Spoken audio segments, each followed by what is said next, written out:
Assalamu alaikum wa rahmatullahi ta'ala wa barakatu. Kamar dai yadda kuka sani kuka saba yau ni ne gani a cikin tasha ta. Duk wani aiki da kuke gani a cikin wata tasha ta ba ita ce ta wannan da kuke gani ita ce ta Dan Ibro TV.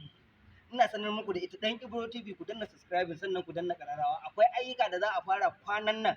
Kun ga da na je na zakulo magajin kulu. Na duba. Na cakuda. Na leka. Ya ƙara leƙawa. Ya sa data. Na ɗauko magajin ƙuru. Ƙwarai kuwa. Saboda haka za a ɗauko su baba gundura da balo, ɗan dolo, ɓawo, ɗan dolo, duk ina nan zan da series. Ƙayatacce kamar yadda murgaye Rabilu Musa ɗan Ibro mahaifina ake muku. Haka zan fara saboda haka ina muku tallan wannan channel tawa mai suna Dan Ibro TV.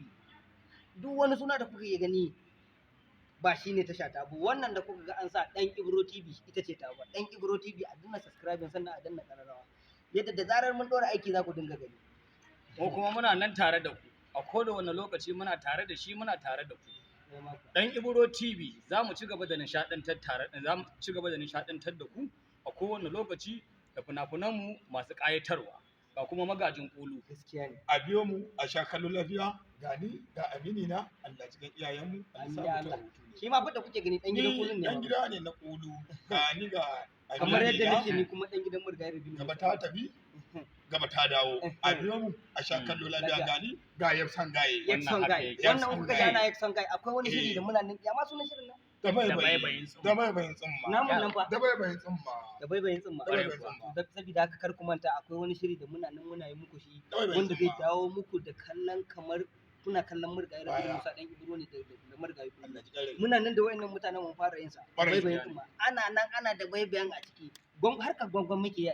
Kuma harkar nan fim din nan ya kunshi abubuwa da dama. Wallahi tallahi. Mun karɓi mashin din wannan bawan Allah mun je mun da masa da murfin tanki. Da murfin tanki mun ce tsawa ce ta janye mashin. Le kuma an kawo mani ajiyar rago. Ni kuma da yake ya fi raina mana hankali. Na kawo.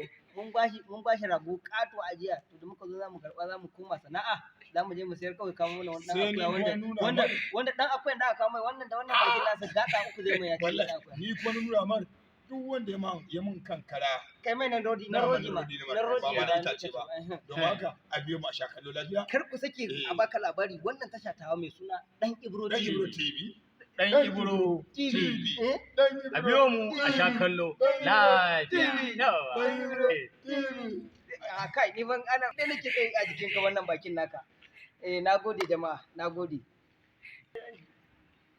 Kar ka bari a baka labari. Wannan tasha tamu mai suna Dan Ibro TV. Kar ka bari, za ku ga yadda zamu fara ayyuka da ni da dan gidan kulun nan, ko in ce magaji, yadda ni ma nake na magaji tun da gada muka yi. Ba haye muka yi ba. Ko ba haka bane? Gada muka yi. Ba haye muka yi ba. Saboda haka na gada.